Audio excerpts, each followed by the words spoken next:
नमस्कार प्रिय विद्यार्थियों। सिलेक्शन सफर यूट्यूब चैनल में आप सभी का स्वागत है। तो छोटे-छोटे अपडेट है आपके सामने। एक अपडेट तो अच्छा है, एग्ज़ाम डेट को लेकर है, उसका सिलेबस थोड़ा एग्ज़ाम पैटर्न भी आपके साथ चर्चा करेंगे। लेकिन दूसरा अपडेट मुझे लगता है थोड़ा-सा सही नहीं है, यानी एक तरह से बैड न्यूज़ बोल सकते हैं। हिंदुस्तान कॉपर लिमिटेड की वो न्यूज़ है, उस पर भी बात करें। First of all, oil India limited में जो राजस्थान के बीकानेर, फिलौती, जैसलमेर इन जिलों के लिए वैकेंसी आई थी, उनकी एग्ज़ाम डेट आ चुकी है। आप सभी के पास अपने ईमेल पर मैसेजेज आ चुके हैं। आपकी एग्ज़ाम सिटी उसमें मेंशन कर दी गई है। आई होप कि आपने चेक कर लिया होगा। इस वीडियो के माध्यम से मैं आपको थोड़ा-सा स्ट्रेट फॉरवर्ड और स्टे मोटिवेटेड वाली बात करूँगा, क्योंकि ये वैकेंसी मेरी नज़र में बड़ी है। मैं हमेशा वैकेंसी की बात बड़ी या छोटी करता हूँ, पदनाम और उसके पे स्केल से। मेरे दोस्त, जब हम लग जाते हैं नौकरी, उसके बाद हमें लगता है ये तो घर से दूर है, इसमें पैसा नहीं है, और वो हकीकत भी होती है कहीं न कहीं। मैं इस वैकेंसी, हालाँकि इसमें इलेक्ट्रीशियन की 5 सीटें हैं, और कोई 5 बच्चे तो अच्छे से पे स्केल पर सेट हो रहे हैं ना, हमारे लिए अच्छी बात है। जो 5 हो जाए, उन भाइयों का तो भला होगा, जो और वो राजस्थान टेक्निकल हेल्पर इधर उलझने की बजाय वहाँ उनके लिए सही रहेगा। अगर आपने फॉर्म भरा है ना, तो मेरी व्यक्तिगत सलाह आपके लिए ये है कि प्लीज़ पेपर देने ज़रूर जाना, पूरे दमखम के साथ जाना, और इस हौसले के साथ जाना कि मुझे ये पेपर फाइट करना ही है। पूरी डिटेल बताऊँगा क्यों करना है, लेकिन पहले एग्ज़ाम डेट पर आ जाते हैं। ईमेल आपके पास आ चुकी है और आपने देख भी लिया होगा। 15 नवंबर को होगा। जैसे ये किसी बच्चे का है, मुझे याद नहीं है। तो इसका सेंटर आया कोटा। बहुत सारे बच्चों का जयपुर सेंटर था। उन्होंने भी स्क्रीनशॉट भेजे थे ईमेल के। तो आप जो है ना वो चेक कर सकते हैं अपना ईमेल। ठीक है?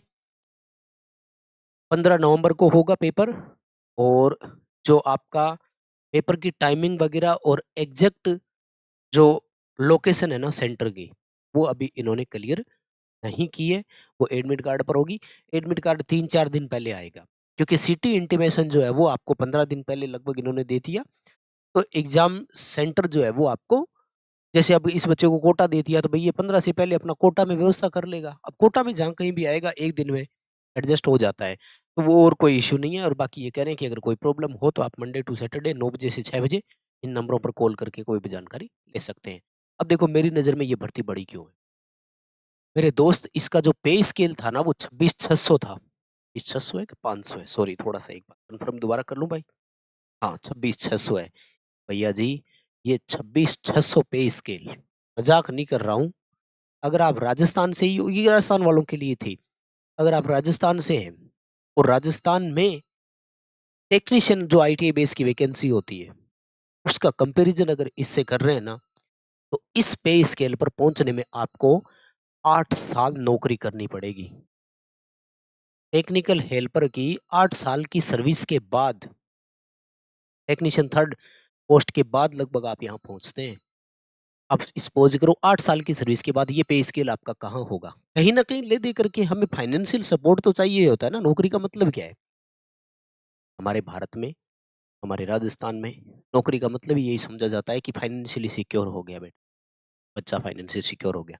ठीक है, अब मैं थोड़ा-सा एग्ज़ाम पैटर्न और वो आपको और बता देता हूँ, अगर आप भूल गए हैं तो।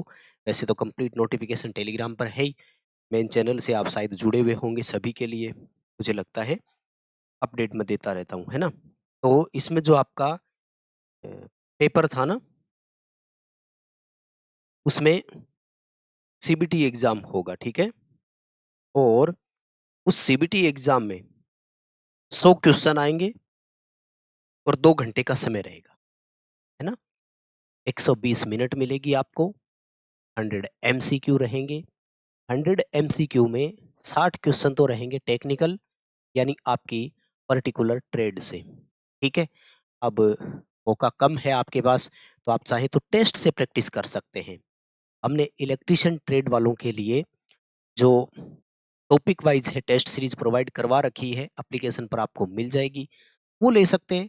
आप चाहो तो राजस्थान टेक्नीशियन वाली ले सकते हैं, दोनों एग्ज़ाम की हो जाएगी उसमें आपकी, तो 60 क्वेश्चन टेक्निकल वाले आपके वहाँ से हो जाएँगे, प्रैक्टिस आपको करनी है।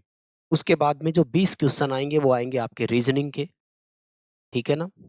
और उसके बाद में जो 20 क्वेश्चन रहेंगे उसमें रहेगा कुल मिलाकर के जीके रहेगा और इंग्लिश लैंग्वेज, ठीक है? तो ये पैटर्न रहेगा और ये पैटर्न केवल आपके लिए नहीं, सब बच्चों के लिए एक जैसा ही रहेगा, हिंदी, इंग्लिश दोनों में रहेगा, ठीक है? बाकी कोई भी हो जानकारी तो आप जो है वो इस पीडीएफ नोटिफिकेशन से भी देख सकते हैं और नोटिफिकेशन आपको हमारे टेलीग्राम भी मिल जाएगा। पेपर देने जा रहे हो या नहीं, ज़रूर बताइएगा और मेरी व्यक्तिगत सलाह यही है कि आप ज़रूर जाएँ, क्योंकि इस पे स्केल के साथ आपको परमानेंट नौकरी है, पीएसयू है, गवर्नमेंट ऑफ इंडिया का ही है एक तरह से, कोई वो नहीं है कि निगम है, कि सरकारी नहीं है, ये नहीं है, वो नहीं है, सब चीज़ें चलती हैं। अब आइए माय डियर सेकंड अपडेट की तरफ। सेकंड अपडेट है बैड न्यूज़।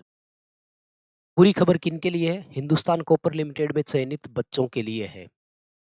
31 अक्टूबर 2025 को एक नोटिफिकेशन निकाला है इन्होंने, सर्कुलर निकाला है, नोटिस निकाला है और सरकार उसमें उन्होंने आपकी जॉइनिंग को होल्ड कर दिया।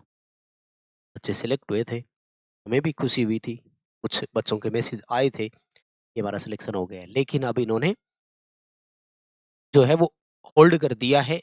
अभी आपको जो पहले 21 अक्टूबर को जो आपको दिया था ना ऑफर ऑफ अपॉइंटमेंट, उसको अभी इन्होंने एक बार रोक दिया है और आपको एचसीएल कॉपर खेतड़ी में जो जॉइनिंग के लिए रिपोर्टिंग देनी थी, वो अब एक बार नहीं देनी है।